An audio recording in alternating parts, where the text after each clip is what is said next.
বাসাতে বড় রুই কাতলা আসলেই রান্না করেন ঝোল ঝাল কারি ভুনা এই টাইপ রান্নাই বেশিরভাগ করা হয়। তবে আজকে একটু ব্যতিক্রম ধর্মী রান্না করেছিলাম। আমার মেয়ে তো খেয়ে বুঝতেই পারে নাই এটা মাছ নাকি মাংস। গরম গরম ভাতে খেতে কি যে মজা। তো আজকে এই রেসিপিটা কিভাবে রান্না করেছিলাম সেটাই শেয়ার করি। চলে বাসাতে বড় মাছ আসলেই লেজের সাইডের পিসগুলো এবং লেজাটা একদমই খাওয়া হয় না কাটার। এই রান্নাটা বেসিক্যালি বড় মাছের পিস দিয়ে করা হয়, পেটির পিস দিয়ে করলে তো আরো বেশি ভালো হয়। তো আমি 2 পিস মাছ জলে 5 মিনিটের মতো সেদ্ধ করে নিয়েছি। মাছগুলো সেদ্ধ করার সময় হালকা একটু লবণ দিয়েছিলাম। যাদের বাসাতে এরকম কাঁটাযুক্তওয়ালা মাছ খেতে চান না তারা কিন্তু এই পদ্ধতিটা অবলম্বন করতে পারেন আমার মতো। অনেক সময় ধরে মাছগুলো থেকে একটা একটা করে কাঁটা বেছে নিয়ে তার মধ্যে 2 টেবিল চামচ কর্নফ্লাওয়ার দিয়েছি। সেদ্ধ আলু ম্যাশ করে দেয়া যায়, তবে সেদ্ধ আলুর থেকে কর্নফ্লাওয়ারটা দিলে বেশি ভালো হয়। এরপর দিয়ে দেব পেঁয়াজ কাঁচামরিচ কুচি, স্বাদ মতো লবণ, হলুদ গুঁড়ো, জিরা গুঁড়ো দিয়ে সুন্দরভাবে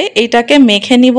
একদম আঠালো আঠালো হয়ে গেছে, দেখতেই পাচ্ছেন। সময় ধরে মেখেছিলাম। তারপরে এইটাকে গোল গোল শেপ করে নিব বড়ার আকারে। আমার পেঁয়াজ কুচিগুলো একটু মোটা মোটা করে কাটা হয়েছিল, আপনারা চাইলে একটু মিহি কুচি করে দিবেন তাহলে আরো ভালো হয়। এরপরে কড়াইতে তেল গরম করে সবগুলো বড়া আমি এক এক করে দিয়ে দিব। বড়াগুলো কিন্তু খুব হাই হিটে ভাজা যাবে না, একদম লো আছে লাল লাল করে ভেজে নিতে হবে। এবারে গ্রেভি তৈরি করার জন্য একটা মশলার পেস্ট তৈরি করে নিতে হবে। এই জন্য ব্লিন্ডার জারে দিয়ে দিলাম পেঁয়াজ, রসুন, কাঁচা পাকা মরিচ, টমেটো এবং 2 টুকরো এলাচি দানা। এখানে মাছের কোপ্তাগুলোর কিন্তু রং পরিবর্তন হয়ে গিয়েছে। আমি এক পাশ ওপাশ উল্টে পাল্টে দিয়ে নামিয়ে নিলাম। আমার ভাজতে সময় লেগেছিল প্রায় 7 থেকে 8 মিনিটের মতো। কোপ্তাগুলো কিন্তু ডাল ভাতের সাথে খেতেও ভীষণ মজা, এত ক্রিস্পি হয়েছিল খালি মুখেই খেয়ে নেওয়া যাবে। আর এখানে আমার মশলার পেস্টটা তৈরি হয়ে গিয়েছে। তো কোপ্তা ভাজা তেলের মধ্যে দিয়ে দিলাম 2 টুকরো দারুচিনি এবং তেজপাতা, সেই সাথে দিয়ে দিলাম মশলার পেস্টটা। এবার মশলাটাকে সুন্দর মতো কষিয়ে নিতে হবে।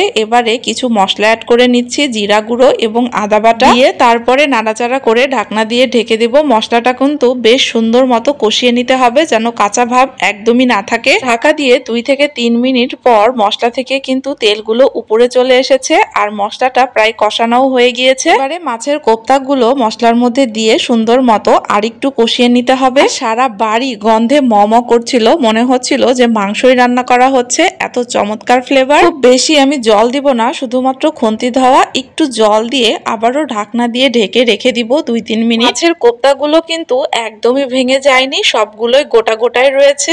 যেসব বাচ্চারা কাটার ভয়ে একদমই মাছ খেতে চায় না, এমনকি বড়রাও মাছ খেতে পছন্দ করেন না, তাদেরকে রান্না করে খাওয়ালে তারা এই রেসিপিটির স্বাদ কখনো ভুলতে পারবে না। আমার মেয়ে তো চেয়ে চেয়ে খাচ্ছিল আমাকে মাংস দাও বলে, অথচ আমার মেয়ে মাছ একদমই পছন্দ করে না। তবে আজকে সে বুঝতেও পারেনি সে মাছ খাচ্ছে না মাংস খাচ্ছে। এরপর গরম গরম ভাত নিয়ে আমিও বসে পড়লাম। আসলেও রেসিপিটি একদম দুর্দান্ত, এক কথায় অসাধারণ। তো আপনাদের আমার রেসিপিটি কেমন লাগলো অবশ্যই জানাবেন।